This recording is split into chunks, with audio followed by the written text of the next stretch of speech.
Mark Lampkin here, your brother from another mother, still alive and kicking, and still on my journey to get to 70 years of life. This is day 35.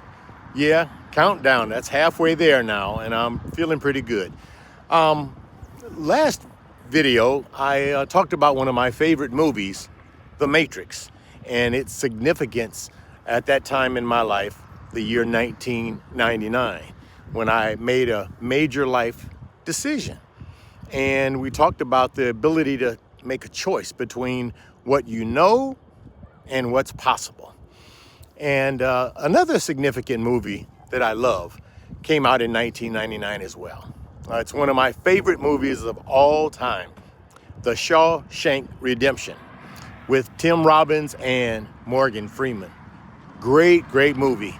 For me, it was again poignant at that time in my life where I was making a major shift in how I was going to live, but more importantly, how I was thinking, what I believed was possible. And in the Shawshank Redemption, you know, the story is that Andy Dufresne got framed for murdering his wife, which he always said he didn't do. So he gets sent to prison, and there he's with guys who have lost hope, guys who never expect to be free. But I'm telling you, these walls are funny. First you hate them, then you get used to them. Enough time passes, you get so you depend on them. That's institutionalized.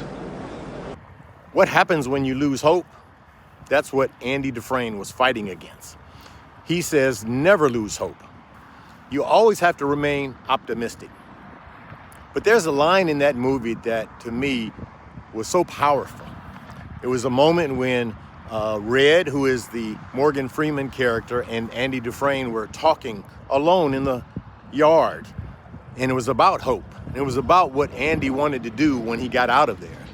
And here's Red, a guy sentenced pretty much to life imprisonment for murder, who they never expected to be out. As he said, he was institutionalized, meaning he had just succumbed to believing this was how life was going to be. I've been in here most of my life. I'm an institutional man now. It's like Brooks was. Wow, you underestimate yourself. I don't think so. I mean, in here, I'm the guy who can get things for you, sure, but outside, all you need is the yellow pages. Hell, I wouldn't even know where to begin. Pacific Ocean? Shit. About to scare me to death, something that big. Not me. I didn't shoot my wife, and I didn't shoot her lover. Whatever mistakes I made, I paid for them and then some. That hotel, that boat, I don't think that's too much to ask.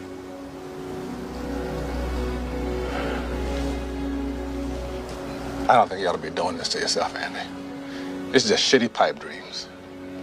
I mean, Mexico is way the hell down there, and you're in here, and that's the way it is. Yeah, right. That's the way it is. It's down there, and I'm in here. I guess it comes down to a simple choice, really. Get busy living, or get busy dying. Powerful. And you know, for me, that's the truth about our everyday life. We're either choosing to live or die. You're either busy living or you're slowly dying. That's a choice we make every single day.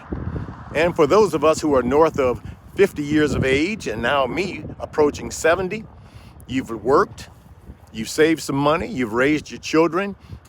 Now what are you going to do? Some of those obstacles that were preventing you from living a full life before or doing some of the things you wanted to do have now been removed. What's stopping you now? Get busy living, or are you slowly dying? For those of us in still alive and kicking, we're going to live each and every day.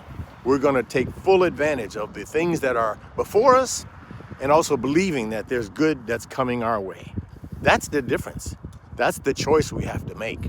And so in that movie, Red is finally released from prison.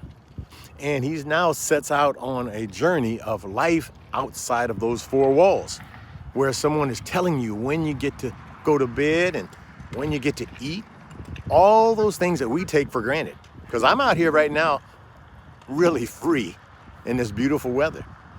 But imagine not being able to have this moment. And then what would you do when it showed up? There was a guy named Brooks who worked in the library who also was paroled, got out, tried to work and survive, but the world had changed so much from the time that he had been in prison. He hung himself because it was just too much for him to bear, being free. Yeah, he had been institutionalized. He was okay and accepted the fact that people were telling him what to do, how to do, when to do. Is that you? Or are you free? Are you prepared for the changes that are coming? Because they will come. Are you prepared then to make that decision that Red made in that same room where Brooks hung himself?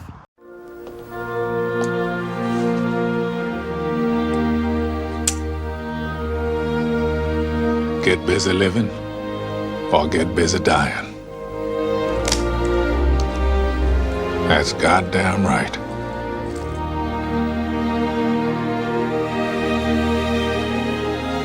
For the second time in my life, I'm guilty of committing a crime. Parole violation. Of course, I doubt they'll toss up any roadblocks for that.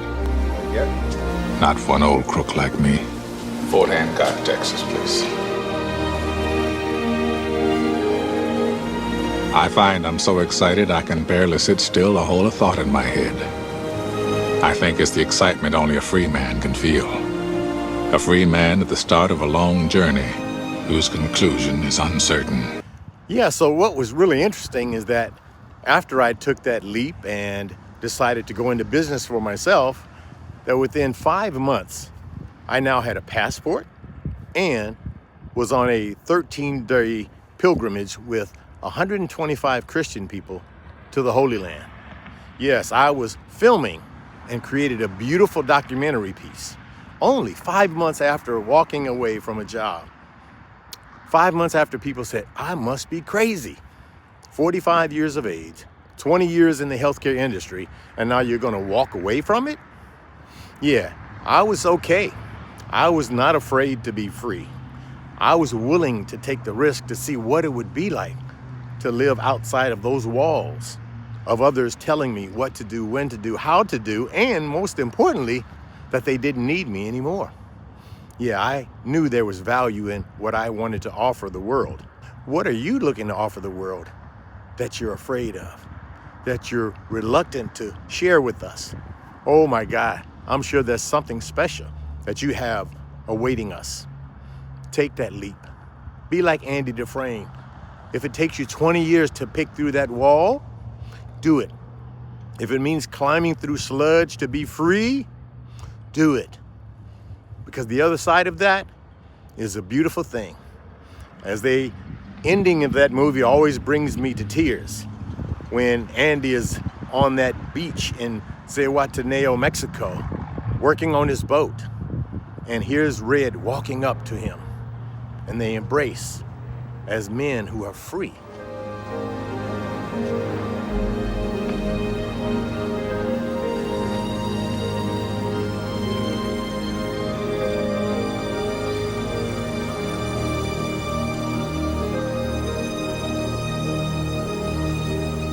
That's what we owe it to ourselves and to our Creator, because we're not meant to work for 50 years and die within 5. No, I don't believe that's what we are meant to live for. No, I don't believe that's what life is all about. You have to find your passion. You have to find your truth in the midst of all that we experience. We are here together to grow and to live full and effective lives. Mark Lampkin here, your brother from another mother, proud that I'm still on my journey to 70 years, and I'll see you at the next video.